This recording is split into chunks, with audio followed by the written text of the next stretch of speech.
स्वागत है दोस्तों, कैसे हैं हमारे एनपीओ के। आज कॉन्सेप्चुअल डिस्कशन के बाद अब एग्जाम्स के क्वेश्चंस की बारी आती है। देखें तो सही कि एग्जाम के क्वेश्चन में हमको कुछ नया सीखने मिलेगा या वो सब कुछ वही होगा जो हमारे लेवल के बराबर चल रहा होगा।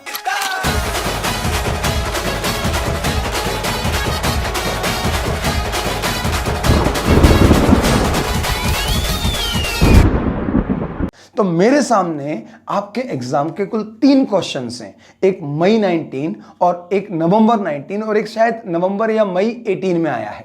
तो चलिए एक एक करके शुरुआत करते हैं। सबसे पहले आपके सामने है मई 19 का क्वेश्चन। एग्जाम में 10 मार्क्स के लिए हर बार एनपीओ से क्वेश्चन आता है और ये तब आ रहे थे जब आपके सिलेबस में 3-4 एक्स्ट्रा चैप्टर थे जो अब नवंबर 19 के बाद हट चुके हैं। तो अब इसके एग्जाम में आने की प्रोबेबिलिटी और ज्यादा है।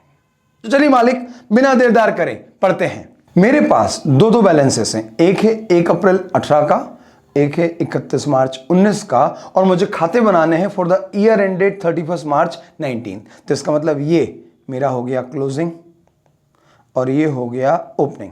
अब लेकिन मालिक उन्होंने हमसे बैलेंस शीट बनाने का बोला नहीं है, तो अब हमें इन डेटा का इस्तेमाल करते हुए सारे खर्चे और इनकम की बात करनी है, पेमेंट और रिसिप्ट की बात करनी है। चलिए सरकार देखते हैं। सबसे पहले आउटस्टैंडिंग सब्सक्रिप्शन। ओहो ओहो ओहो, आज तो सब्सक्रिप्शन आउटस्टैंडिंग भी है और एडवांस भी है, यानी पूरा माहौल है खाते का। अगर मैं एक खाता यही बना लूं, छोटा सा क्यूटी पाई खाता बनाते हैं। ये लो सरकार, ये बनाया सब्सक्रिप्शन अकाउंट, और इसमें क्या क्या लिखते हैं मालिक, वही तो लिखेंगे, एडवांस और आउटस्टैंडिंग। एडवांस सब्सक्रिप्शन लायबिलिटी है तो क्रेडिट बैलेंस, और आउटस्टैंडिंग सब्सक्रिप्शन एसेट है तो डेबिट बैलेंस। तो यहां आउटस्टैंडिंग सब्सक्रिप्शन का ओपनिंग बैलेंस 1,40,000 और क्लोजिंग आउटस्टैंडिंग है 2 लाख। सिमिलरली अब आपको एडवांस बोलना है। एडवांस सब्सक्रिप्शन क्या है सरकार, लायबिलिटी हैविंग क्रेडिट बैलेंस, और क्रेडिट बैलेंस है तो क्रेडिट में आएगा बाय ओपनिंग एडवांस। कितना मालिक, वो है 25,000 और क्लोजिंग एडवांस 30,000। अब देखो मालिक, आपका खाता सज चुका है, आपके पास ओपनिंग क्लोजिंग आउटस्टैंडिंग भी है और ओपनिंग क्लोजिंग एडवांस भी है। अब अगर क्वेश्चन ने रिसीव दे दिया तो बैलेंस में ड्यू आ जाएगा, और अगर ड्यू दे दिया तो बैलेंस में रिसीव आ जाएगा। तो चलिए इंतजार करते हैं, जब आएगा तब देखेंगे। बस एक डाटा डालेंगे और दूसरा डेटा बाहर आ जाएगा। चलो आगे पढ़ते हैं। Outstanding salary opening 15, closing 18। अब इस साल जो आपने सैलरी जो पे करी उसमें सबसे पहले पुराने चुके होंगे तो माइनस करेंगे, और जो इस साल ड्यू है लेकिन पे नहीं करे वो आप ऐड करेंगे तो सैलरी ड्यू आ जाएगा। लेकिन अगर क्वेश्चन ने सैलरी ड्यू दे दिया, ड्यू दे सकता है हाँ, तो उल्टा चलेंगे कि भाई जो ड्यू दी है उसके अंदर ड्यू बट नॉट पेड शामिल है, जबकि पैसा तो गया ही नहीं है। तो फिर आप उसे माइनस करोगे, और जो लास्ट ईयर की सैलरी इस साल पे करी, यानी जो पीएनएल में तो नहीं आई, जो इनकम एक्सपेंडिचर में तो नहीं आई, लेकिन पैसा लेके गई, तो उसे ऐड करेंगे, यानी उल्टा कर देंगे। अब देखना यह कि हमको क्या मिलने वाला है। चलो सरकार और आगे पढ़ते हैं। Cash in hand and at bank opening दिया है और क्लोजिंग आपको निकालना है, तभी तो रिसिप्ट पेमेंट बनाने में मजा आएगा। यानी उन्होंने मांगा भी वही है कि रिसिप्ट पेमेंट और इनकम एक्सपेंडिचर बनाओ। तो जब रिसिप्ट पेमेंट बनाओगे तो रिसिप्ट पेमेंट का balancing figure will be the closing balance of cash and bank. तो ये सरकार हमको निकालना है। यहां पे उसने आपको ये क्वेश्चन मार्क नहीं दिया है, ये उसने बोला है कि आपको चैलेंज करके कि दम हो तो निकाल के बताओ, और आप बोलना बॉस मेरे में बहुत दम है, ये तो हम ऐसे निकाल देंगे। चलो आगे देखते हैं। 10% इन्वेस्टमेंट 1,40,000 और 70,000, 1,40,000 और 70,000, और आगे दे रखा है रेट ऑफ इंटरेस्ट। सरकार ओपनिंग 1,40 और क्लोजिंग 70। याद रखना हमारी बैलेंस शीट में, हमारे फाइनल अकाउंट में जब भी हम कोई एसेट की बात करते हैं, इन्वेस्टमेंट की बात करते हैं, तो वो हमेशा कॉस्ट प्राइस पर लिखते हैं, यानी हमने इन्वेस्टमेंट जितने में खरीदे हम वो लिखते हैं। जबकि अगर ये इन्वेस्टमेंट डिबेंचर्स में है, बॉन्ड्स में है, तो इन पर जो ब्याज मिलता है वो हमेशा फेस वैल्यू पर मिलता है। अगर आप 12th को याद कर पाए, डिबेंचर पर ब्याज हमेशा फेस वैल्यू पे मिलेगा, भले ही आपने डिस्काउंट पे इशू किए हो या प्रीमियम पे इशू किए हो। सिमिलरली अगर आपने शेयर में इन्वेस्टमेंट कर रखा है तो शेयर में इन्वेस्टमेंट करने पर आपको डिविडेंड मिलता है, और डिविडेंड हमेशा फेस वैल्यू पे मिलता है। यानी रिलायंस का शेयर जो 10 रुपए की फेस वैल्यू का है, आपने भले 2000 में खरीदा है, लेकिन जब रिलायंस डिविडेंड डिक्लेयर करेगा तो हमेशा फेस वैल्यू पे करेगा। तो for the purpose of calculating dividend and interest we are always concern with face value, not with the cost. ध्यान रखना, बहुत इंपॉर्टेंट है, क्योंकि यहां गलती होगी, ज्यादातर लोगों से गलती होगी, क्योंकि अपन क्या देखते हैं, कॉस्ट है, लेकिन कॉस्ट से मतलब ही नहीं है, हमें मतलब किससे है, फेस वैल्यू से। आपने 100 रुपए फेस वैल्यू वाले डिबेंचर किसी से अड़े फंसे में 50 रुपए में ले लिए, तो आपकी कॉस्ट तो 50 रुपए पड़ी, लेकिन जिस कंपनी के डिबेंचर हैं वो तो आपको 100 रुपए की फेस वैल्यू पर ही ब्याज चुकाएगा। तो हमेशा ब्याज फेस वैल्यू पे ही कैलकुलेट किया जाएगा। चलो अब आगे बढ़ते हैं। Furniture 28,000 opening, closing 14,000। मालिक ये कैसा क्लब है यार, हर चीज बेचने पे लगा हुआ है, इन्वेस्टमेंट बेच दिए, फर्नीचर की वैल्यू भी आधी हो गई। फिर इसके बाद मशीनरी में कुछ राहत भरी खबर है, इन्होंने 10,000 की मशीन थी अब 20,000 की हो गई, यानी प्राइमरीली देखकर ही लग रहा है कि 10,000 की मशीन का एडिशन हुआ है। और स्पोर्ट्स गुड्स बोला है, मटेरियल नहीं बोला, तो स्पोर्ट्स गुड्स 15,000 से बढ़ के 25,000 रुपए हो गए हैं। तो मतलब 10,000 रुपए के और स्पोर्ट्स गुड्स सामने सामने भी बढ़ते हुए दिख रहे हैं। चलिए और आगे बढ़ते हैं। सब्सक्रिप्शन, ओहो आहा आ गया। Subscription for the year amounted to ₹3 lakh. Subscription for the year amounted to ₹3 lakh. क्या लग रहा है पढ़ के, रिसीव लिखा है, मतलब सब्सक्रिप्शन रिसीव हुआ है, या ये बोलना चाह रहे हैं कि इस साल का सब्सक्रिप्शन इतना है? एब्सोल्युटली, बिल्कुल सही बोल रहे हैं आप। ये आ रहा है सब्सक्रिप्शन फॉर द ईयर इतना है, यानी इस साल हमने इतना सब्सक्रिप्शन ऑन किया, ड्यू हुआ। तो ये जो सब्सक्रिप्शन ड्यू हुआ ये कहां जाएगा, इनकम एंड एक्सपेंडिचर में। तो इनकम एक्सपेंडिचर में 3 लाख जाएंगे, तो आपके पास ड्यू है, ओपनिंग क्लोजिंग आउटस्टैंडिंग है और ओपनिंग क्लोजिंग एडवांस है, तो बैलेंसिंग फिगर में मिलेगा subscription receive during the year. तो चलो वापस से सब्सक्रिप्शन खाते में लिखते हैं। सब्सक्रिप्शन खाते से एक अमाउंट 3 लाख रुपए कहां जाने वाला है, इनकम एक्सपेंडिचर में, एज ए इनकम बढ़े तो क्रेडिट, तो इनकम एक्सपेंडिचर क्रेडिट, तो सब्सक्रिप्शन खाता डेबिट, तो डेबिट ऑफ सब्सक्रिप्शन अकाउंट।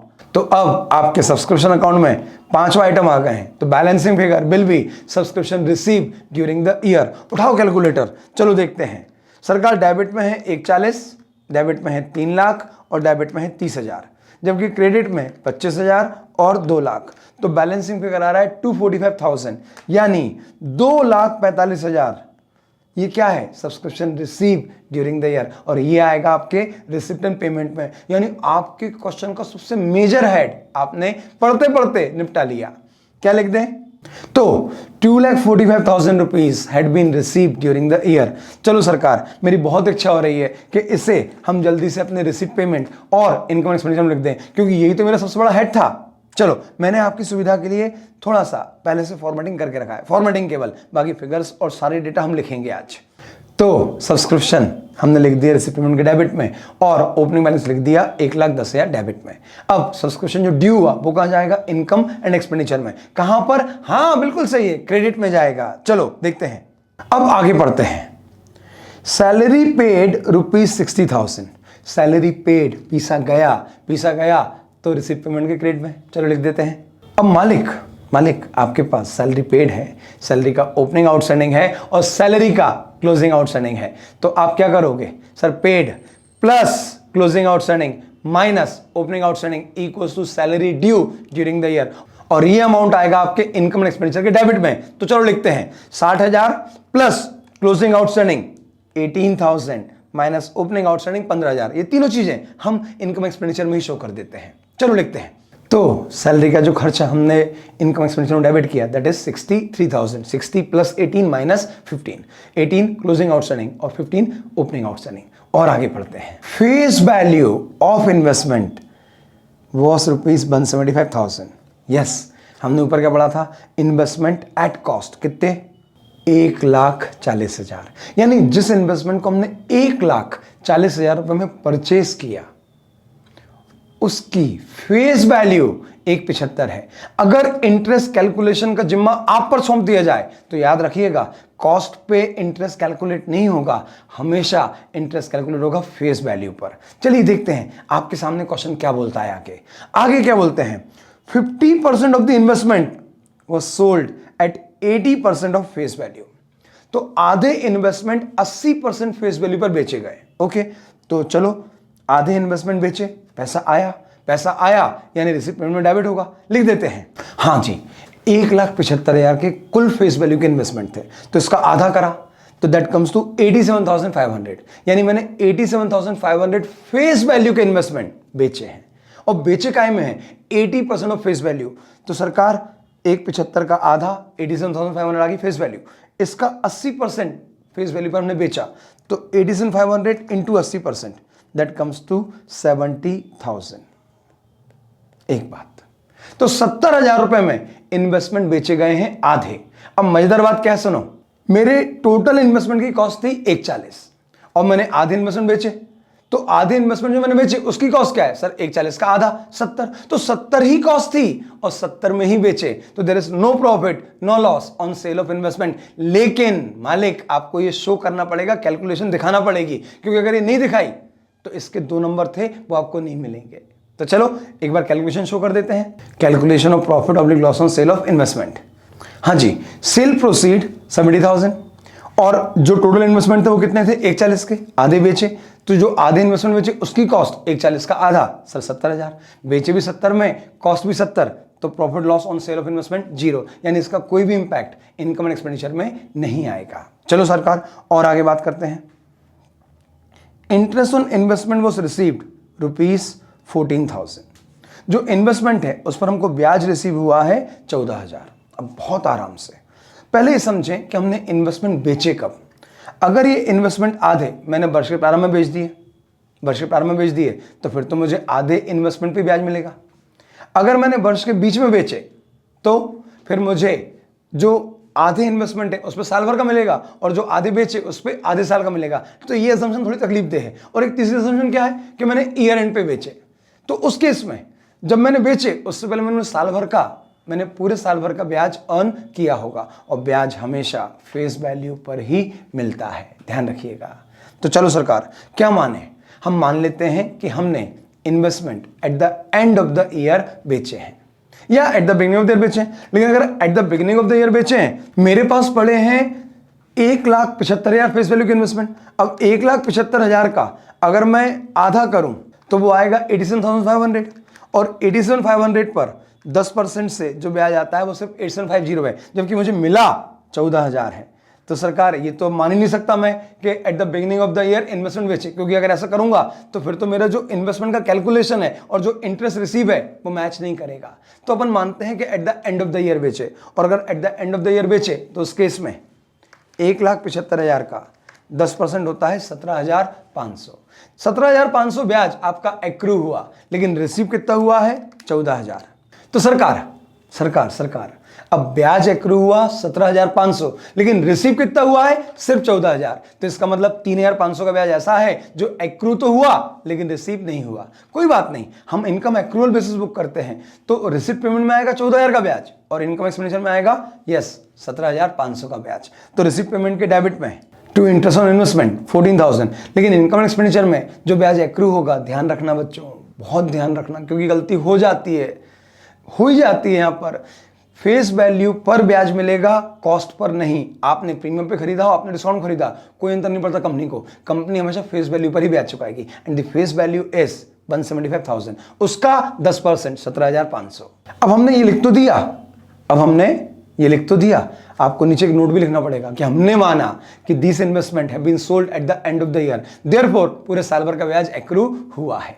तो हमने लिखा assumed investments were sold at year end, और आगे ये भी लिखा so interest accrued for the whole year on face value। आप सोचो मैंने 10 बार बोल दिया फेस वैल्यू, लेकिन फिर भी पता नहीं क्या होता है, एग्जाम में बैठते हैं तो दिमाग ही नहीं चलता। आपको बहुत स्टेबल होकर ये ध्यान रखना है कि ब्याज हमेशा फेस वैल्यू पर ही चलेगा। एक्चुअली में बात करूं तो इस पूरे क्वेश्चन का वो जो सीख है, हर क्वेश्चन से सीख मिलती है, इस क्वेश्चन की सीख ही ये है कि आपको ब्याज हमेशा फेस वैल्यू पर कैलकुलेट करना है। चलिए वापस से आते हैं क्वेश्चन पे।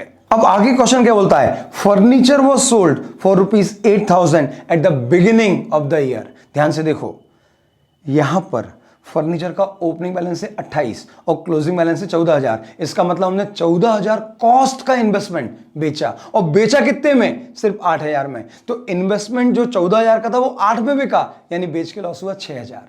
तो ये 6,000 का लॉस अपन ने डिस्कस किया कि इनकम एक्सपेंडिचर में वैसे तो रेवेन्यू के ट्रांजैक्शन आते हैं, लेकिन असेट्स को बेचकर जो प्रॉफिट लॉस होता है, लेकिन जो असेट्स को बेचकर लॉस या प्रॉफिट होता है वो तो इनकम एक्सपेंडिचर में आएगा। तो इनकम एक्सपेंडिचर में डेबिट होगा loss on sale of furniture कितना 6000, और चूंकि इन्वेस्टमेंट बेचकर फर्नीचर बेचकर पैसा आया तो रिसिप्ट इन पेमेंट में डेबिट साइड आएगा टू फर्नीचर, कितना जितना पैसा आया, और पैसा आया है 8000 रुपए।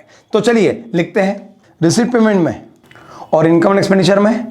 अब दोस्तों एक बात और ध्यान रखो, आपसे क्वेश्चन ने बोला कि furniture at the beginning of the year बेचा गया है, यानी जो बिका उस पर आपको कोई डेप्रिसिएशन चार्ज नहीं करना, और जो बचा अब उसके ऊपर साल भर का डेप्रिसिएशन चार्ज होगा। तो चलिए पढ़ते हैं। Machine and sports goods purchased and put to use at the last date of the year. तो इसका मतलब बहुत क्लियर है कि सरकार ये दोनों असेट्स, कौन सी, मशीन और आपके स्पोर्ट्स गुड्स में जो वृद्धि हुई है वो साल के आखिरी दिन हुई है। तो पैसा तो गया है लेकिन साल के आखिरी दिन गया, यानी इनका उपयोग इस साल कुछ भी नहीं हुआ। तो जब इस साल इनका कोई उपयोग नहीं हुआ तो इन पर इस साल कोई डेप्रिसिएशन लगेगा। इन पर मतलब जिनका एडिशन हुआ, बाकी जो पहले से एग्जिस्ट करते थे उस पर तो साल भर का डेप्रिसिएशन चार्ज होगा। तो चलो चेक करो, 20,000 क्लोजिंग, 10,000 ओपनिंग, यानी आपने 10,000 रुपए का एडिशन किया। तो रिसिप्ट पेमेंट में credit side by machine account, amount कितना 10,000। अच्छा, सिमिलरली फर्नीचर पे नहीं, फर्नीचर नहीं, वापस रिपीट कर रहा हूं। सिमिलरली स्पोर्ट्स गुड्स पे ओपनिंग 15, क्लोजिंग 25, 10,000 का स्पोर्ट्स गुड भी खरीदा, पैसा गया रिसिप्ट पेमेंट के क्रेडिट में, ये भी मालिक हमने क्रेडिट कर दिया। लेकिन ये जो एडिशन हुआ है इसके ऊपर कोई डेप्रिसिएशन नहीं लगेगा क्योंकि ये साल के आखिरी दिन हुआ है। तो आपको जो डेप्रिसिएशन चार्ज करना है वो ओपनिंग बैलेंसेस पे करना है। जबकि फर्नीचर पे कितना करोगे, 14,000 का फर्नीचर बेचने के बाद जो बचा हुआ फर्नीचर है उस पर। What is the rate of depreciation? तो सरकार charge depreciation at the rate 15% per annum on machine and sports goods and 10% on furniture. अब बताओ क्या फर्नीचर और मशीन और स्पोर्ट्स गुड्स का डेप्रिसिएशन कैश एक्सपेंसेस है या नॉन कैश? तो आंसर है सर का नॉन कैश। और नॉन कैश खर्चा है तो क्या ये इनकम एंड एक्सपेंडिचर में आएगा? हाँ, वहां पे तो सब आते हैं। लेकिन क्या ये रिसिप्ट पेमेंट में आएगा? तो सरकार वहां तो सिर्फ कैश के पेमेंट ही आएंगे ना, और कैश की रिसिप्ट ही आएगी। तो ये डेप्रिसिएशन पूरा की पूरा सिर्फ इनकम एंड एक्सपेंडिचर में आएगा। तो लिख लेते हैं ओपनिंग बैलेंसेस पर ये डेप्रिसिएशन लगेगा एट द रेट 15%। तो मालिक 14,000 का 10% 1400, 10,000 का 15% 1500, और 15,000 का 15% 2250। तो टोटल डेप्रिसिएशन हो गया 2250 प्लस 1500 प्लस 1400 5150। ओके, आपका 80% क्वेश्चन हो चुका है, पता है आपको। चलो अब जल्दी से बचा हुआ कंटेंट निपटाते हैं। Following expenses were made during the year. Sports expenses 50,000 रुपए हुए और इसका कोई ओपनिंग और कोई क्लोजिंग नहीं है। इसका मतलब जितना इनकर हुआ उतना ही ड्यू हुआ। तो ये रिसिप्ट पेमेंट में भी आएगा और इनकम एंड एक्सपेंडिचर में भी आएगा। चलो लिख देते हैं। अगला पॉइंट क्या लिखा है? अगला पॉइंट है रेंट। कितना पे किया आपने? 24,000, जिसमें से 2,000 आउटस्टैंडिंग है। इसका मतलब आपने पे कितना किया? सरकार 24,000 रुपए का आपका रेंट इनकर यानी ड्यू हुआ, जिसमें से 2,000 आउटस्टैंडिंग है। तो मतलब पे आपने 22,000 किया, तो रिसिप्ट पेमेंट में आएगा जो पे करा 22,000, और जो ड्यू हुआ 24,000 वो आएगा आपके इनकम एंड एक्सपेंडिचर में, और जो 2,000 पे नहीं करा वो आएगा आपकी बैलेंस शीट में। ऑल्दो बैलेंस शीट अपने से मांगी नहीं है, तो चलो जो मांगा है वो लिख देते हैं। तीसरा खर्चा है मिसलेनियस एक्सपेंसेस, और उसके आगे पीछे कुछ नहीं लिखा, तो वहां पे मान सकते हैं कि जितना पे हुआ उतना ही ड्यू हुआ। तो रिसिप्ट पेमेंट के क्रेडिट में बाय मिसलेनियस एक्सपेंसेस, और इनकम एंड एक्सपेंडिचर में भी टू मिसलेनियस एक्सपेंसेस। अब मालिक कंटेंट हमने सारे पढ़ लिए, चेक करें क्या वो टेबल के सारे कंटेंट हम अपने रिस्पेक्टिव इनकम एंड एक्सपेंडिचर और रिसिप्ट पेमेंट ले चुके हैं। तो देखो, outstanding subscription, advance subscription covered, outstanding salary covered, opening cash covered, और इन्वेस्टमेंट बेच भी दिए और इस पर जो ब्याज मिला वो भी हमने लिख लिया। चलो और आगे देखो, फर्नीचर कवर कर लिया, मशीनरी कवर कर ली, स्पोर्ट्स गुड्स कवर कर लिए, फिर सब्सक्रिप्शन कवर हो गया, सैलरी पेड कवर हो गया, इन्वेस्टमेंट बेचे कवर हो गया, डेप्रिसिएशन चार्ज कर दिया। यस, हमने सारा क्वेश्चन कवर कर लिया, और अब पूरे 10 नंबर हमारी झोली में आने वाले हैं। बस बैलेंसिंग फिगर करके हमको क्लोजिंग कैश बैंक निकालना है और उधर इनकम एंड एक्सपेंडिचर से नेट सरप्लस या डेफिशिएंसी कैलकुलेट करना है। चलिए कर देते हैं। रिसिप्ट पेमेंट में 1,10,000 ओपनिंग, 245,000 सब्सक्रिप्शन रिसीव, 70,000 रुपए इन्वेस्टमेंट बेचे, 14,000 रुपए आपने इंटरेस्ट प्राप्त किया, और 8,000 रुपए आपने फर्नीचर बेचा। तो टोटल हो रहा है, मैं लिख देता हूं, 4,47,000 माइनस 60,000 माइनस 10,000 माइनस फिर से 10,000 माइनस 50,000 माइनस 22,000 और माइनस 5,000, ये बचता है 2,90,000। लिख देते हैं 2,90,000 balancing figure of receipt payment. This is my closing cash bank.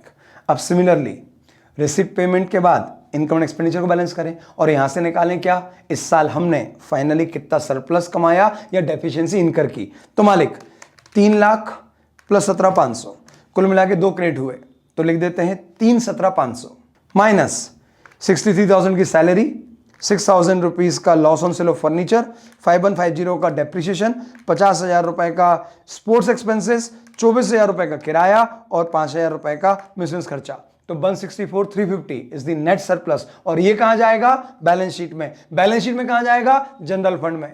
तो क्या लिख दें 164,350। इस तरह से ये हो गया आपका क्वेश्चन नंबर फर्स्ट। 10 मार्क्स के लिए एग्जाम में आया था। ऐसे क्वेश्चन अगर एग्जाम में आते हैं तो मुझे नहीं लगता कि आपको कोई भी दिक्कत आना चाहिए, क्योंकि इसमें ऐसा कुछ भी नहीं था जो अपने कॉन्सेप्चुअल डिस्कशन के बाहर गया हो। सब कुछ उसके अंदर आ गया। और जो कुछ नया था, एक ही तो पॉइंट था, इंटरेस्ट ऑन इन्वेस्टमेंट हमेशा फेस वैल्यू पे निकाला जाता है। चलिए अब हम अगला क्वेश्चन करेंगे। और अगला क्वेश्चन कौन सा है देखें। अगला क्वेश्चन आया है नवंबर 19 का क्वेश्चन, यानी सबसे लेटेस्ट आपके एग्जाम में यही क्वेश्चन आया था। चेक करते हैं इस क्वेश्चन में क्या है। हमने डिस्कस किया था कि अगर हमको सब्सक्रिप्शन ड्यू निकालना हो तो क्या करोगे, receive plus closing minus opening outstanding plus opening advance minus closing advance, तो इक्वल हो जाता है ड्यू। और अगर ड्यू से रिसीव निकालना हो तो सर इसी को उल्टा कर दो। और अगर इन पचलों में नहीं पढ़ना हो प्लस माइनस के, तो बनाओ एक खाता और उसमें लिखो डेबिट में टू ओपनिंग आउटस्टैंडिंग, क्रेडिट में बाय क्लोजिंग आउटस्टैंडिंग, तो पलट दो by opening advance to closing advance. अब अगर मिल गया रिसीव तो बैलेंस में आ जाएगा ड्यू, और अगर मिल गया ड्यू तो बैलेंस में आ जाएगा रिसीव। तो चलिए पढ़ते हैं। इस क्वेश्चन में शायद ये जो मैंने आपको बोला वो काम आएगा। चलो, from the following income and expenditure account, okay question ने आपको इनकम एक्सपेंडिचर दे दिया एंड अ बैलेंस शीट, लो तो बचा क्या, सिर्फ रिसिप्ट पेमेंट और क्या। ओके तो मतलब यहां पर prepare it's receipt and payment account and subscription account. अरे वाह, इन्होंने तो अपन जो करते हैं बिना मार्क्स के लिए आज उसके लिए मार्क्स अलोकेट कर दिए, यानी आज आपको इस एक्टिविटी के लिए कम से कम 3 नंबर या 4 नंबर मिलेंगे। चलो आगे देखते हैं। For the year ended 31 March 2019 income and expenditure, और इनकम एक्सपेंडिचर में मैं यहां पे लिख दूं कि इसे हमने एक्रूअल बेसिस पे बनाया होगा और इसमें सब्सक्रिप्शन ड्यू बेसिस पे आया होगा, सारे खर्चे ड्यू बेसिस पे आए होंगे, सारी इनकम एक्रूड बेसिस पे आई होगी, नॉन कैश खर्चे भी आए होंगे, और अगर कोई फिक्स एसेट्स बिकी है तो उसको बेच के प्रॉफिट लॉस भी आया होगा। लेकिन रिसिप्ट पेमेंट को इनसे मतलब नहीं है। रिसिप्ट पेमेंट को ढूंढना पड़ेगा, छन्नी लगाना पड़ेगी, फिल्टर करना पड़ेगा कि इसमें कैश का मूवमेंट कितना हुआ। यानी सब्सक्रिप्शन एक्रू हो गया, बहुत अच्छी बात, लेकिन रिसीव कितना हुआ। खर्चे ड्यू हो गए, बहुत अच्छी बात, लेकिन पे कितने करे। हो सकता है कि आपने इस साल के लाभों पे सिर्फ इस साल के खर्चे ड्यू करे होंगे, लेकिन पे आपने लास्ट ईयर के भी करे होंगे। तो रिसीप्ट पेमेंट को किससे मतलब है, पीसा कितना गया, तो फिर कैसे निकालोगे, due during the year, due during the year लिख लेते हैं, ज्यादा बढ़िया है। ठीक है, ये लिख के अपन समझ भी लेते हैं, बहुत जरूरी भी है। चलो लिखते हैं, क्या लिखा मैंने, इफ ड्यू कैलकुलेट करना है, यानी इनकम एक्सपेंडिचर में जो ले जाना है, अगर वो कैलकुलेट करना है तो आप क्या लिखोगे सरकार, हम लिखते हैं paid during the year plus closing outstanding, क्योंकि वो अमाउंट खर्चे का जो इस साल ड्यू तो हुआ लेकिन पे नहीं हुआ, वो इस साल का खर्चा तो है। तो अगर मुझे निकालना है कि इस साल का खर्चा कितना, तो वो मुझे ऐड करना होगा। और अगर ड्यूरिंग द ईयर पेड में ऐसा कोई अमाउंट शामिल है जो लास्ट ईयर ड्यू हो गया था लेकिन पे इस साल किया, तो सरकार उसका खर्चा तो लास्ट ईयर बुक हो चुका है, इस साल सिर्फ उसकी लायबिलिटी कम हुई है, तो उसे हम माइनस करेंगे। तो इतना लिखने के बाद, अरे यार बार बार भूल जाता हूं, फ्लिकर हो रहा होगा ना, हाँ। तो इतना लिखने के बाद आपका बैलेंसिंग फिगर में आएगा खर्चा ड्यू, और ये जाएगा आपके इनकम एंड एक्सपेंडिचर में। लेकिन आज कहानी उल्टी है, आज हमें ड्यू दे रखा है, इनकम एक्सपेंडिचर में क्या मिला होगा, जो ड्यू हुआ है, और आपको यहां से यहां जाना है, तो आपको हर चीज उलट ना करे, तो यहां पर आपको हर चीज उल्टी करना पड़ेगी। उल्टी ड्यू, हाँ ड्यू में क्या शामिल है, जो ड्यू हो गया लेकिन पे नहीं हुआ, तो पैसा तो नहीं गया, तो माइनस करो। और लास्ट ईयर का जो इस साल पे करा वो इस साल के ड्यू में नहीं आया होगा, लेकिन पीसा तो गया है, तो उसको ऐड करो। यानी ये पूरा उल्टा हो जाएगा, ये प्लस हो जाएगा और ये माइनस हो जाएगा। तो रिजल्टिंग फिगर में क्या आएगा, expenses paid during the year. अच्छा सरकार, इसका उल्टा, अगर प्रीपेड है तो आप ड्यू निकालने के लिए क्या करते हो, चलो लिखते हैं expenses paid during the year. अब अगर आपने इस पेड में कुछ खर्चा अगले साल के लिए दे दिया तो मालिक वो आपका पैसा तो ले गया, लेकिन साहब ड्यू तो वो अगले साल होगा। तो आज वो प्रीपेड कहलाएगा, एडवांस कहलाएगा, आपकी एसेट है, क्योंकि उसके बदले में सर्विसेज आपको अगले साल मिलना है। तो आप क्या करोगे, इस पेड में शामिल है लेकिन वो इस साल का खर्चा नहीं है तो माइनस करो, और जो लास्ट ईयर आपने प्रीपेड कर रखा था इस साल आप उसकी सेवाएं लेंगे तो लास्ट ईयर वो एसेट था, इस साल वो खर्चा बन जाएगा, तो वो इस साल के खर्चे में शामिल जरूर होगा, तो आपको उसको ऐड करना है। तो रिजल्टिंग फिगर में जो बैलेंस आएगा that is basically expenses due during the year. ठीक है, अब सुनो, हम यहां पे आज उल्टा कर रहे हैं क्योंकि क्वेश्चन ने हमको इनकम एक्सपेंडिचर दे रखा है, यानी क्वेश्चन ने हमको ये दे रखा है और हमें पलट के यहां पे आना है। तो अब उल्टा चलो कि साहब इस साल के जो P&L में इनकम एक्सपेंडिचर में हमने खर्चा ड्यू किया वो तो हमने पे करा मान लेते हैं, लेकिन हमने कुछ अगले साल के लिए जो पे कर रखा है जिसको आपने इस साल के खर्चे में शामिल नहीं करा और कहां लेगा बैलेंस शीट में, उसे हम ऐड बैक करेंगे। तो due during the year plus closing prepaid या क्लोजिंग एडवांस एक्सपेंसेस, और इस साल के ड्यू में एक खर्चा ऐसा शामिल है जिसका पेमेंट हम लास्ट ईयर करके बैठे थे, तो इस साल उसके अंदर पैसा नहीं गया, हमने बस एडजस्टमेंट करा, तो वो खर्चे में शामिल है लेकिन पे नहीं हुआ, तो माइनस करो ओपनिंग प्रीपेड। तो अब अगर आपको पेड निकालना है तो आप क्या करोगे, due during the year plus closing prepaid minus opening prepaid, यानी जो ड्यू निकालने का फॉर्मूला है उसका बिल्कुल उल्टा। ठीक है, चलो अब पढ़ते हैं, क्योंकि ये सब कुछ डिस्कस करना बहुत जरूरी था क्वेश्चन शुरू करने से पहले, क्योंकि अगर ये हमको नहीं पता तो हम ये वाला क्वेश्चन गलत ही करेंगे। तो मालिक बढ़िया क्वेश्चन, हमारी सीखने के लिए बहुत अच्छा क्वेश्चन, क्योंकि मुझे अगर ये क्वेश्चन नहीं मिलता तो मुझे अलग से करवाना पड़ता कि भैया अगर रिसिप्ट पेमेंट निकालना हो through income and expenditure and balance sheet तो उसमें सब कुछ उल्टा चलेगा, क्योंकि आप अभी तक क्या करते हो, रिसीडेंट पेमेंट से एक्रूड निकालते हो, इस बार उल्टा करना है, एक्रूड से रिसीव्ड और पेड निकालना है। चलिए और पढ़ते हैं आगे। सबसे पहला इनकम एक्सपेंडिचर का खर्चा है अपकीप ऑफ ग्राउंड। अब इस क्वेश्चन को करने का तरीका क्या होगा, आपको पैरेलली एक साथ 3 जगह निशाने मारने हैं। एक, आपके P&L में कितना खर्चा आया, ये क्या है, ड्यू। अब अगर इसमें से कुछ पे होना बाकी रह गया होगा तो वो आएगा आपकी क्लोजिंग बैलेंस शीट में एज ए क्लोजिंग आउटस्टैंडिंग। तो लपक के कूद के जाओ, बैलेंस शीट की लायबिलिटी साइड देखो कि आपका कोई ये खर्चा आउटस्टैंडिंग तो नहीं है। तो यहां पे कुल मिला के देखो, एक बार अच्छे से पढ़ लो क्योंकि बार बार अपने को पलट के नहीं आना। यहां पे लिखा है सब्सक्रिप्शन इन एडवांस, फिर लिखा है प्राइस फंड, ये पूरा प्राइस फंड था, और ये लिखा है जनरल फंड। तो इसका मतलब आपका कोई भी खर्चा आउटस्टैंडिंग नहीं है, यानी आपके इस साल जितने खर्चे ड्यू हुए वो सारे पे हो गए। हाँ, अब आप एक जंप और मारो और जंप मार के जाओ एडिशनल इंफॉर्मेशन में, कहीं ऐसा तो नहीं है इस साल तो ठीक है कोई क्लोजिंग आउटस्टैंडिंग नहीं है लेकिन लास्ट ईयर आउटस्टैंडिंग रहा हो, तो फिर उस केस में आपने इस साल जो ड्यू हुआ वो तो पे कर ही करा, साथ साथ आपने लास्ट ईयर का जो आउटस्टैंडिंग था वो भी इस साल पे किया है, क्योंकि वो इस साल की ना तो क्लोजिंग बैलेंस शीट में आया होगा ना इस साल के इनकम एक्सपेंडिचर में आया होगा, वो आएगा रिसीट पेमेंट में। तो अपने को वही तो बनाना है। तो चलो सरकार यहां पे देखें ध्यान से, अपकीप ऑफ ग्राउंड 11,000 आपने इस साल पे किया और ये इतना ही इस साल ड्यू हुआ क्योंकि कोई क्लोजिंग आउटस्टैंडिंग नहीं है, लेकिन ओपनिंग है क्या, तो चलो चेक करते हैं एडिशनल इंफॉर्मेशन में। पहला ही पॉइंट मिल गया, upkeep of ground 660 and printing 264 relating to 17-18 यानी last year were paid in 18-19, यानी 18-19 में आपने 2 पेमेंट करे, 18-19 में जो ड्यू हुआ वो तो आपने पे कर ही करा और 17-18 का भी आपने 18-19 में ही पे किया, तो जो पैसा गया वो कितना था, due during the year plus opening outstanding. तो चलो रिसीट पेमेंट में लिखते हैं। यही सेम रूल आपको प्रिंटिंग पे भी लगाना है क्योंकि हमने पूरी बैलेंस शीट पढ़ ली है, लायबिलिटी में कोई प्रिंटिंग का आउटस्टैंडिंग एक्सपेंसेस नहीं है और असेट साइड कोई प्रीपेड भी नहीं है। हाँ, लेकिन आपने इस साल का तो पे कर ही करा है, साथ साथ आपने लास्ट ईयर के भी 264 रुपए पे करे हैं, तो इस साल जो कुल पेमेंट गया वो कितना था, इस साल के 1100 प्लस लास्ट ईयर का 264 यानी 1100 प्लस 200 1364, लेकिन लिखना तो पड़ेगा। चलो लिख के लेते हैं, खर्चा है तो पेमेंट में आएगा। अब अगला खर्चा है सैलरी 11,100। सरकार सैलरी के नाम से बैलेंस शीट क्लोजिंग में तो कोई आउटस्टैंडिंग नहीं था, ये पक्का है। अब ये देख लो कि असेट साइड कोई प्रीपेड सैलरी तो नहीं है, तो आंसर है सरकार असेट्स में फर्नीचर दिख रहा है, बिल्डिंग दिख रही है, प्राइस फंड इन्वेस्टमेंट दिख रहा है, कैश दिख रहा है और सब्सक्रिप्शन दिख रहा है, मतलब कोई प्रीपेड सैलरी भी नहीं है। अब जंप करके जाओ एडिशनल इन्फॉर्मेशन में और वहां पे चेक करो कि सैलरी का कोई पुराना प्रीपेड या पुराना आउटस्टैंडिंग तो नहीं था, क्योंकि अगर पुराना प्रीपेड है तो इस साल ड्यू तो हुआ लेकिन उतना पैसा गया नहीं होगा, और अगर पुराना आउटस्टैंडिंग था तो आपने इस साल के लिए तो चुका ही प्लस लास्ट ईयर का भी पेमेंट किया है। चलो देखते हैं सरकार यहाँ पे अपकीप ऑफ ग्राउंड था, एंट्रेंस फीस की बात कर रहे हैं, सब्सक्रिप्शन आउटस्टैंडिंग की बात कर रहे हैं और सब्सक्रिप्शन रिसीव्ड इन एडवांस की बात कर रहे हैं। यानी सैलरी का कोई पॉइंट नहीं है। इसका मतलब जितना सैलरी हमने ड्यू हुई उतनी ही पे करी, जितनी ड्यू हुई उतनी ही पे करी, जितनी पे करी उतनी ही ड्यू हुई। तो पूरा का पूरा अमाउंट इनकम एक्सपेंडिचर में जो लिखा है वही हमारा रिसीट पेमेंट में भी आएगा। तो चलो लिखते हैं सैलरी 11,100 और आगे पढ़ें। टू डेप्रीशिएशन, बोलो मालिक। डेप्रीशिएशन नॉन कैश खर्चा है, इनकम एंड एक्सपेंडिचर में आ सकता है, लेकिन साहब रिसीट पेमेंट में नहीं आएगा। हाँ, फर्नीचर कोई खरीदा बेचा हो तो वो आएगा। तो चलो देखते हैं।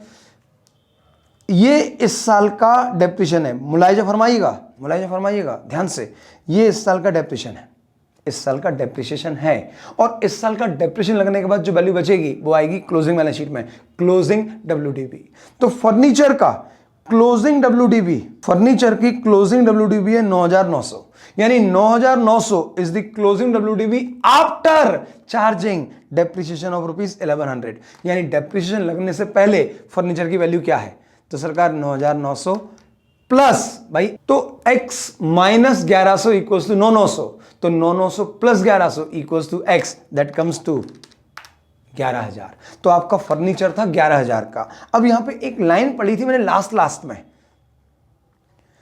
Furniture was purchase during the year, यानी पूरा की पूरा फर्नीचर आपने इसी साल खरीदा, इसी साल खरीदा तो पीसा गया। सरकार आपको कैसे पता पीसा गया? क्योंकि अगर नहीं गया होता तो आज क्लोजिंग बैलेंस शीट में यहां पे क्रेडिटर्स वो फर्नीचर दिखता है ना, आपकी क्लोजिंग बैलेंस शीट में कहीं पर भी क्रेडिटर्स वो फर्नीचर नहीं दिख रहा। इसका मतलब फर्नीचर आपने कैश में खरीदा, और कैश में खरीदा तो पीसा गया। चलो, तो रिसीट पेमेंट, पेमेंट साइड।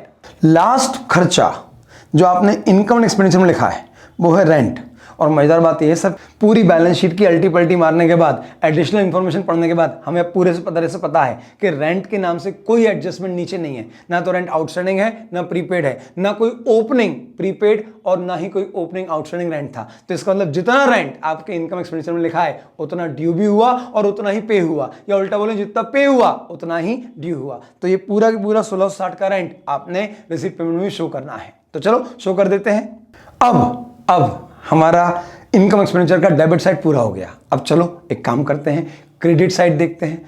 हमारी इनकम लिखी है, इनकम एक्सपेंडिचर में क्रेडिट होती है, और अगर ये रिसीव हुई है तो रिसीव पेमेंट में डेबिट होगी। और पहली इनकम का नाम है सरकार यहाँ पे सब्सक्रिप्शन, और इसने सब्सक्रिप्शन का खाता भी मांगा है। तो चलिए सरकार सब्सक्रिप्शन खाते में बैलेंसेस भरते हैं। इस सब्सक्रिप्शन अकाउंट में हम सब चीजें लिखेंगे, आउटस्टैंडिंग भी और एडवांस भी। रियल लाइफ में ऐसी अकाउंटिंग होती नहीं है, क्योंकि बाकायदा इज्जत से एक अलग खाता होता है सब्सक्रिप्शन अकाउंट, और दो अलग खाते होते हैं, आउटस्टैंडिंग सब्सक्रिप्शन और एडवांस सब्सक्रिप्शन अकाउंट। लेकिन अभी हम एग्जाम पॉइंट ऑफ व्यू से बात कर रहे हैं, और एग्जाम पॉइंट ऑफ व्यू से हम सारी चीजें इसी में मिला लेंगे। तो चलो सरकार बताओ, आउटस्टैंडिंग सब्सक्रिप्शन क्या है? मालिक ये एसेट है, एसेट हैविंग डेबिट बैलेंस। तो आपके सब्सक्रिप्शन अकाउंट के डेबिट में आएगा ओपनिंग आउटस्टैंडिंग सब्सक्रिप्शन, ठीक है। अब अगर ओपनिंग आउटस्टैंडिंग डेबिट में आया तो क्लोजिंग आएगा क्रेडिट में, तो लिख दो मालिक बाय। अगर आउटस्टैंडिंग सब्सक्रिप्शन आपकी एसेट है तो एडवांस सब्सक्रिप्शन आपकी लायबिलिटी है।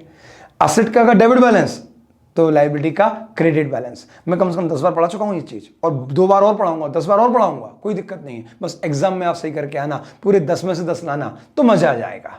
चलो लिखते हैं। अब अगर ओपनिंग एडवांस क्रेडिट में है तो क्लोजिंग एडवांस डेबिट में। चलो इनकी वैल्यू भरते हैं। चलो अब इनकी वैल्यू भरते हैं। तो वो जो एडिशनल इंफॉर्मेशन थी ना, वहां पे ओपनिंग क्लोजिंग आउटस्टैंडिंग और ओपनिंग क्लोजिंग एडवांस दोनों एक साथ दे रखे हैं। तो मुझे बैलेंस शीट में जाने की जरूरत नहीं है, क्योंकि बैलेंस शीट में जाता तो मैं क्या ढूंढता कि क्लोजिंग एडवांस कितना है और क्लोजिंग आउटस्टैंडिंग कितना है, फिर ओपनिंग आउटस्टैंडिंग और ओपनिंग एडवांस के नीचे पॉइंट में आता। लेकिन थैंक गॉड क्वेश्चन ने हमको पूरा एक साथ इकट्ठा दे दिया, तो मुझे बैलेंस शीट में खाक छानने की जरूरत ही नहीं है। सीधे एडिशनल पॉइंट पे आते हैं, लास्ट और second last. Point number 4, subscription received in advance for 17-18 220 and for 18-19 कितना सरकार? Subscription received in advance in 17-18 was 220, ये हो गया आपका opening advance, and in 18-19 for 19-20 was 110। तो मालिक ये आपका क्लोजिंग एडवांस है, ये ओपनिंग एडवांस है, तो 220 क्रेडिट 110 डेबिट। ठीक है, अब अपन पढ़ते हैं आउटस्टैंडिंग का क्या हिसाब है। तो सब्सक्रिप्शन आउटस्टैंडिंग इन 17-18 880 ये हो गया ओपनिंग और क्लोजिंग है 770, तो डेबिट में 880 और क्लोजिंग में 770। अब मालिक बस एक चीज की दरकार है, अगर मुझे रिसीट मिल जाए तो मैं क्या निकाल लेता हूं, ड्यू, और आज मुझे ड्यू मिला है क्योंकि मेरे पास इनकम एंड एक्सपेंडिचर है, तो इनकम एंड एक्सपेंडिचर के क्रेडिट में लिखा है बाय सब्सक्रिप्शन, तो सब्सक्रिप्शन के डेबिट में आएगा to income and expenditure account, और क्या लिखूं मैं, ड्यू। अमाउंट बताओ कितना है मालिक, सर मैं क्यों बताऊं, क्वेश्चन बताएगा, चलो देखते हैं क्वेश्चन क्या बोलता है। 19052 19052, तो मालिक 19052 लिखने के बाद मजेदार बात देखना, थोड़ा सा दिमाग से खेलें, 880 प्लस 110 990, 770 प्लस 220 ये भी 990 होता है। तो मालिक जितना ड्यू हुआ उतना ही रिसीव हुआ है, तो ये रिसीव हुआ है तो ये कहां गया होगा, ये गया होगा रिसिपेंट पेमेंट में, तो by cash and bank account credit 19052 और ये चिपकाओ रिसिप्ट पेमेंट में। लेकिन रिसिप्ट पेमेंट में मालिक एक बात ध्यान रखना, सबसे पहले ओपनिंग बैलेंस आएगा तो अच्छा लगेगा, तो वहां पे जगह छोड़ के रखना, ठीक है। चलिए लिखते हैं 19052 और लगे हाथ आप जगह पे लिखी दो टू बैलेंस ब्रोट डाउन, और ये आपको मिलने वाला है बैलेंसिंग फिगर में, क्योंकि क्लोजिंग कैश और बैंक तो आपको बैलेंस शीट में मिल ही जाएगा। क्लोजिंग देखो आपकी बैलेंस शीट में क्लोजिंग कैश बैंक 2530। चलिए मालिक अब अगला कंटेंट पढ़ते हैं। सब्सक्रिप्शन को अपन घर तक छोड़ के आ गए, हाँ सरकार बिल्कुल आ गए। तो अब अगला कंटेंट आपका लिखा है by sales of newspaper old, यानी आपने रद्दी बेची है। कभी इमेजिन करोगे कि रद्दी वाले को हमने माल बेच दिया, एक्रू हो गया, प्रीपेड है, आउटस्टैंडिंग है, बकवास, उसको तो रद्दी बेचेंगे और वो पैसा देगा, यानी रद्दी लो पैसे दो, जूते दो पैसे लो। यस, तो जितना पैसा इनकम में लिखा है उतना ही रिसीव भी हुआ होगा। तो सरकार आपके रिसीट पेमेंट में न्यूज़पेपर ओल्ड अमाउंट इज 286, आपको देखने की जरूरत नहीं है क्योंकि रद्दी में ओपनिंग क्लोजिंग आउटस्टैंडिंग और एडवांस प्रीपेड नहीं हो सकता। चलो आगे बढ़ते हैं। आगे लिखा है बाय लेक्चर फी और क्रेडिट में लिखा है, यानी एज ए इनकम है और इनकम कैश में रिसीव होती है। पूरा क्वेश्चन मुझे याद है, हमने पूरी बैलेंस शीट देख ली, कहीं पे लेक्चर का कोई आउटस्टैंडिंग और एडवांस नहीं है, और एडिशनल पॉइंट में हमने सारे पॉइंट कवर कर लिए हैं। तो मतलब जितना एक्रू हुआ उतना रिसीव हो गया। तो मालिक ये पूरा अमाउंट एज इट इज छाप दो, टू लेक्चर फी 1650। हाँ एक पॉइंट था, अगर आप रिकॉल कर पाओ तो वो एंट्रेंस फीस का था।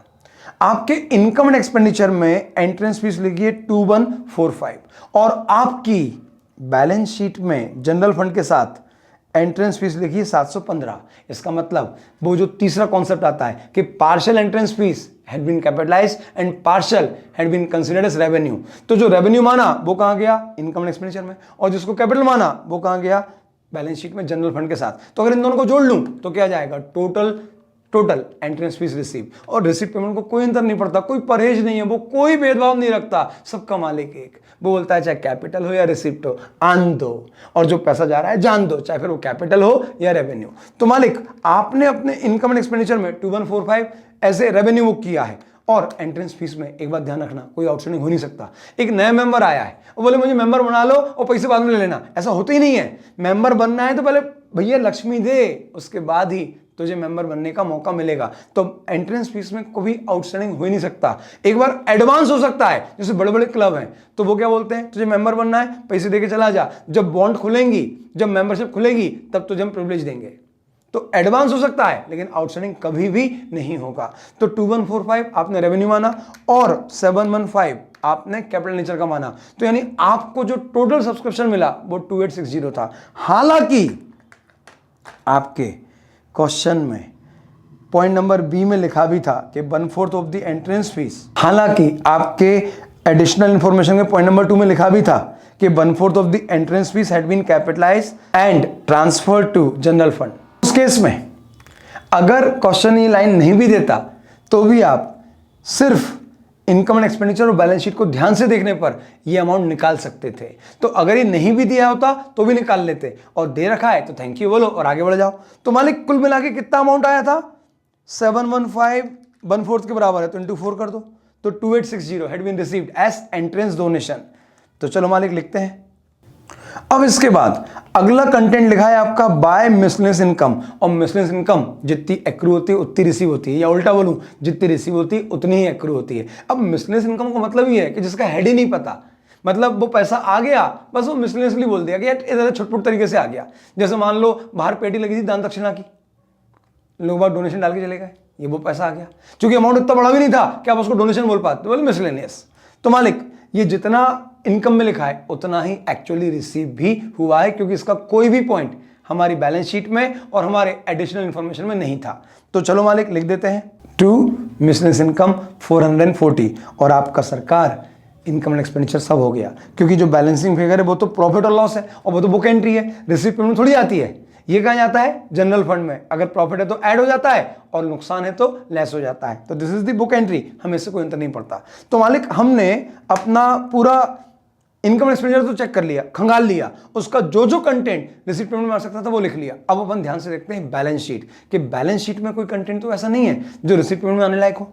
वैसे तो देखो 99% नहीं होता, बस एक जगह होता है, मालूम कौन सा? Restricted revenue fund. याद है अपना first lecture, restricted revenue fund, कि किसी ने अगर खर्चे करने के लिए हमको डोनेशन दी है तो उसको हम रिस्ट्रिक्टेड रेवेन्यू फंड में लेके जाते हैं। उसका नाम होता है प्राइस फंड हो सकता है, एडवर्टाइजमेंट एक्सपेंसेस हो सकता है, जो चाहे, टेक्निकल नाम है रिस्ट्रिक्टेड रेवेन्यू फंड। तो उसमें जब पैसा आता है तो फंड में जाता है और उसके अगेंस्ट जो खर्चा होता है वो भी इनकम एक्सपेंडिचर में नहीं आता, क्योंकि वो खर्चा हमारा था ही नहीं, क्योंकि किसी ने उस खर्चे को करने के लिए पैसा दिया था। तो उसका अगर इन्वेस्टमेंट हुआ तो उसकी इनकम भी उसी फंड में एक्यूमुलेट होती है। अगर अपन रिकॉल कर पा रहे हैं तो आज वो पॉइंट आपके सामने आ चुका है। तो मालिक देखो आपकी बैलेंस शीट में सबसे पहले लिखा है advance subscription closing, sir take care हो चुका है। प्राइस फंड, यस बॉस, इसी की मैं बात कर रहा था। देखो ध्यान से, प्राइस फंड का ओपनिंग बैलेंस है 27,500। सर ये तो लास्ट बैलेंस शीट से आया, इससे कैश का कोई मूवमेंट नहीं हुआ। लेकिन आगे क्या लिखा है? ऐड इंटरेस्ट, तो मतलब एक तो ब्याज मिला तो पैसा तो आया। भले ही हम उसको इनकम एक्सपेंडिचर में नहीं लिख सकते, लेकिन कैश तो आया, और कैश आया तो रिसीट पेमेंट में आएगा। तो रिसीट पेमेंट के डेबिट में to interest on prize fund investment, और अमाउंट है सरकार आपका, तो अमाउंट है मालिक आपका 1100। ठीक है, मैंने बोल दिया था, उसके बाद फिर लिखा जब आवाज आ रही थी।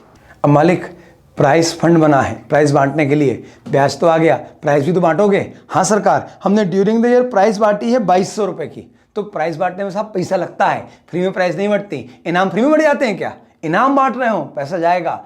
तो मालिक ये अमाउंट आपके इनकम एक्सपेंडिचर में नहीं आएगा। क्यों? क्योंकि आपने प्राइस बांटने के लिए अलग से फंड बनाया था, तो इनकम एक्सपेंडिचर में तो नहीं आया, लेकिन सरकार रिसिप्ट पेमेंट में तो आएगा, क्योंकि पैसा आया भी है और गया भी है।